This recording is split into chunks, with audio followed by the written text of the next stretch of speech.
Taro, Ollie, Nicholas and Matt. Let's talk about rugby league. And as always, let's start with the Warriors. Fantastic spectacle it was at Eden Park on Sunday. Obviously not the result we wanted, but I certainly enjoyed the match and I think we played well in patches. What caught people's eyes? I'll tell you what caught my ear. This new commentator. Yeah. He's brilliant. Yeah. Do you like him? About 15 steps above McIver. Maybe like 8 above Costigan. Yeah, he's no Graham Hughes, but... I have to say I tuned into the alternative comment. Oh, yeah, I did exactly the same thing. Vossi and Gould Couldn't work it out. raving about Eden Park. They were really frothing over it. They love that. And Phil Gould talked about Manu Vatuvai about 20 times during the match. It's just the perennial issue. The main man, Manu Vatuvai. It was a good first up hit out, as you say, despite the result. I think there was a lot of positives to come out of it. I think we look like a side that, if we have 50% of possession, we're going to put on a lot of points this season. Sean Johnson looked fantastic and did a hell of a lot more than Maloney did. Johnson looked so dangerous, eh? The whole, both teams looked really dangerous in all places on the field. Like, a lot of attacks from their own half and that kind of thing. They all looked like they were struggling with that heat by the end of it. They were sucking in the big ones. I think that sort of led to that open game in the second half. Yeah. Yeah, I didn't see too much of our forwards kind of, taking any of the spotlight. But we've got our special guest Ash Smith on the line, who was at the game. Ash, who did you think were the star performers on Sunday? I was particularly impressed with Conrad Harrell off the bench. Fucking real impressed with the work that he put in. I remember the first time I see him take the ball up, knocking guys all around the place. So that was obviously good to see something. Looks like he's going to be big performer for the Warriors this year. And how about the spectacle at Eden Park? Obviously, you're the only one out of all of us that was actually there. What were your thoughts on that? Oh, it was a fucking really good atmosphere, eh? Nice weather and stuff, so obviously more people turned up. I think they said the crowd was, 38,000? Yeah. Something around there. it's great numbers. And I don't know, Ash, your thoughts? Could we have won the game in that second half? It looked like momentum turned at one point, but we didn't quite get there.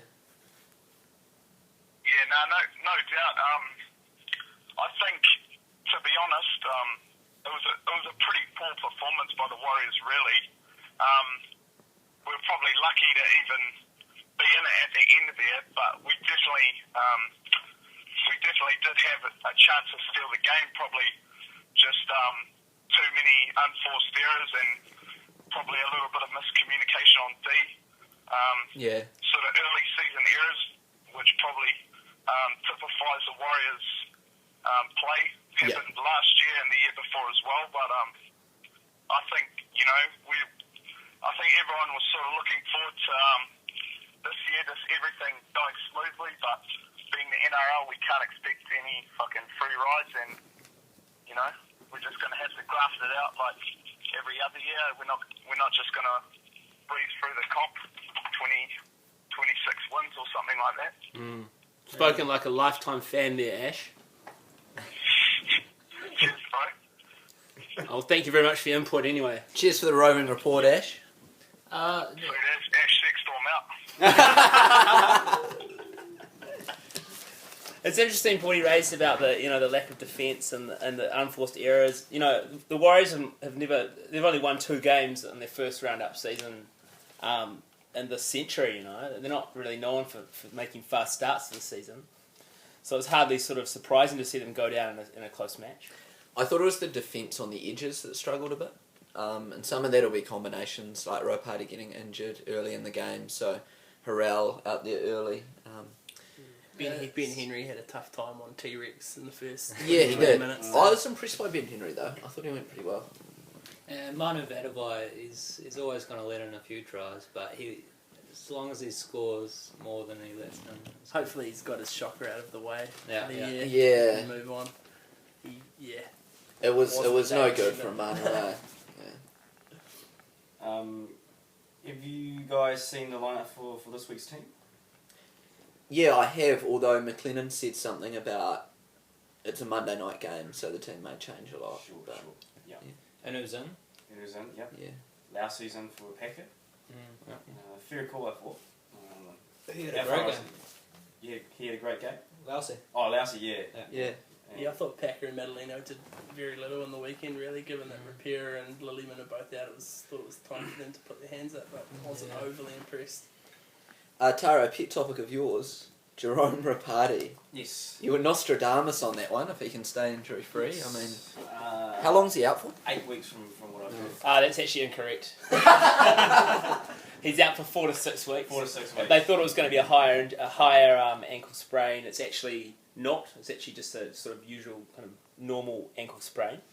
And he's going to be back sooner than expected, which is great news. Very good news, yeah.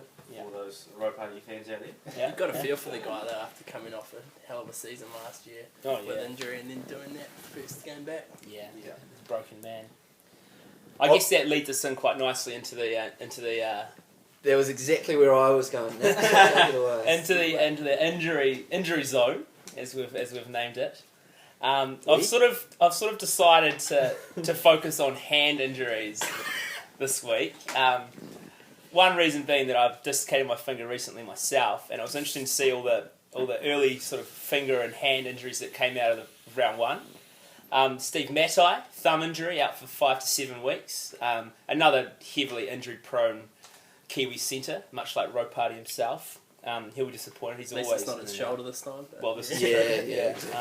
Glenn Stewart, actually, another one to fall victim to the finger injury. There was some sort of hand bandit on display last weekend. He's out for 4 to 5 weeks, which is another sort of big loss for the Sea Eagles. That's huge. Lotte Takiri, thumb injury, out till round 4. Bo Champion, another finger injury, so he's out till round 3. So, some big names there, actually. And, all kind of designated around the hand and finger area. No sort of update really on the luck. Rapira, Stephen Sam and Lehman, I think they're just kind of looking somewhere between sort of 8 to 12 respectively. So, we pretty much can expect to play without them for the next wee while. So being someone that's experienced a severe hand injury yourself, what will be your tips out there for the young budding league players who do suffer a hand injury? Can you put your finger on what the problem is there? That's terrible from you. I'm talking in regards to recovery. Well, I mean, no. To be fair, I mean, I dislocated my finger scoring a try for the tasers a couple of weeks back, yes. And you really can't prepare for such a thing, Well, I think they're quite freak injuries, much like most injuries, I guess you'd say. Something that's not a freak injury is it's happened in 1990. We had a MLB veteran outfielder, Glenn Allen Hall, and he showed up to the Blue Jays clubhouse on crutches and with cuts all over his body, and they were all wondering, how on earth did this happen? You're looking like an absolute mess, and he kind of told reporters that he was dreaming that spiders had attacked him, causing him to crash through a glass table as he attempted to escape them. So there was some pretty intense arachnophobia, so that's probably a slightly more avoidable injury. So that's from baseball. That's a baseball. Amazing research on the injury. Brilliant. Sammy Sosa in 2004 missed an entire month because of back spasms brought on by 2 large sneezes prior to a game. 2. So just Probably heavy steroid use as well. And that's all from Injury Zone. Alright. Thank you very much, Injury Zone. That's very good to know. Well, I want to move on to the big issue, and one thing that's been bothering me a wee bit. As we know, the Melbourne Storm were docked of a couple of premierships for cheating the salary cap for a few years in the late 2000s, and I support the fact that they got docked of those premierships, but I'm also interested. They were on course to make the final until obviously the boil over with the Warriors beating them last year, and they'll be there or thereabouts this year as well. If the Storm win a premiership in the next couple of years, will that feel just, or will that feel like they're still benefiting from what they got out of those years, which was by spending more money, they were able to recruit that axis that they have, Smith, Cronk and Slater. And then even though they've been docked now, those guys love the Storm so much that they've accepted lower salaries and they're staying there. And they've been playing together for years and years. And that's the secret to the Storm's success. That's how they grind out so many wins. To me, something is going to feel wrong if they win the comp this year. What do you guys think about that? I'm not sure if I entirely agree, and I'll tell you why. I feel, the NRL is such a tough tournament, and season to season it sort of varies so much. So we've got teams that are performing well. I mean, look at the Titans a few seasons back. They were pretty much guaranteed sort of playoff sort of team. Yeah. And then last season we had them as wooden spooners. So I don't know if you can really kind of mix these multiple seasons into what we were at now with the Storm. Another thing is you say that the players were happy to sort of play on lower salaries. I'm not quite sure if that's the case. I mean, look at the amount of players that they lost out of that. I mean, you don't let someone like Glenn Inglis go easily. He's pretty much, if not, he is the NRL superstar. He was back then anyway when he went. So I think part of that was a PR exercise by the NRL. Like they couldn't let the Storm keep all those players. But my understanding is that the next contract for Smith and stuff, I mean, they'll lose all the fringe deals that were illegal, that were part of it, and that would have got them there in the first place. Yeah, I see exactly what you're saying in terms of that benefit of them being able to retain that core and spending all that time playing together. And I don't think you can hold it against them. I do think they've benefited probably unjustly from it. And I mean, the premierships obviously will have hurt them losing those, but I think you just can't. I think the NRL dealt with it as best they could. Really, I don't see any other way they could have addressed the issue. And look, let's not forget that the Warriors fielded 14 players in their first ever game in the NRL. It's not true. Was it? No, sorry, against the Magpies, as I remember correctly. Hey, actually, where's your apology for the week about last week's factual fabrication? Yeah, there was a factual fabrication from last week, and I apologise for that. I think there were probably more than one. I can just confirm that the Sharks did not beat the Storm at home. That was just not true. That's on record. The Storm were probably cheating at the time though, so you're partially right. I'd like to say that I don't see any issue with the Storm with the premiership and stuff. I mean, scandal is part and parcel of the NRL, really. When would you be fine the Storm being able to win premierships again? Yeah, so I mean, what are you talking here, Chids? I think the solution that they've got is the only one you can have. Like, they've got to be able to win the premiership. I'm more talking about, will it feel right if they win it this year? And I don't really care. It's a new season. Yeah. Oh, water under the bridge. Yeah, absolutely. Get on with it. I mean, Fair no one's perfect. There's all sorts of sort of mess ups. I mean, look at Todd Carney. Look at Inglis himself. Look, he did some terrible things, but you've got to move on. Well, he was acquitted, but anyway. I mean, Taro, I know you've got a burning issue as well, so... To me, just when the Warriors don't win, it just doesn't feel right, It doesn't. That's profound, Holly. Huge. Taro, what do you want to talk us through?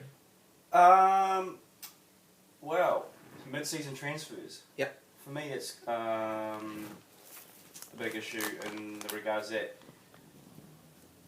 it just seems very easy for a player to just, change teams. So it just kind of makes the whole point of signing a contract quite pointless. If you can just sign a 2-3 year deal with a team, and you mid-season just go, I don't really want to play for these guys, sign for another team, and there's no penalty to the player. There's no penalty to the team that signed him, or the other way around, vice versa. It doesn't really, there's no incentive to sign players in the off-season